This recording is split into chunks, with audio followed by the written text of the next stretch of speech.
Les pleins pouvoirs, mais pourquoi faire? Prendre des mesures que plus personne ne comprend et qui génèrent un profond sentiment d'injustice chez les Français. Des couacs à répétition. Il est essentiel de faire confiance aux professionnels. Les Français, quoi que vous en disiez, ne sont pas, comme certains ministres aiment le dire, des irresponsables. Des irresponsables qui, parce qu'ils ne pensent pas comme vous, seraient la cause des contaminations, ce que vous ne cessez de répéter comme autant d'accusations pour nous donner mauvaise conscience et nous rendre responsables de tous les maux. Noël et ses fêtes familiales sont, pour les croyants comme pour les non-croyants, des moments très importants. Il convient dès lors de tout mettre en œuvre pour permettre aux Français de se retrouver en famille. Alors je vous en supplie, faites-leur confiance. La fermeture des commerces de proximité dits non essentiels a engendré un sentiment de profonde injustice. Ce soir, vous avez bel et bien stigmatisé nos commerçants.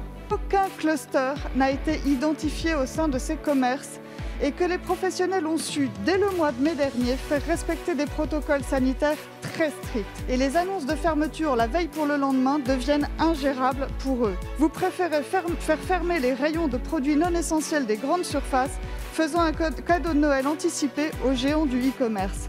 La liste de ces aberrations est longue. Nous continuons là le voyage en absurdie, car tous ceux qui réclament la possibilité de travailler aujourd'hui craignent une troisième vague, et cette troisième vague ne sera pas sanitaire, ce sera celle des liquidations judiciaires et des clés sous la porte, et cela, nous n'en voulons pas.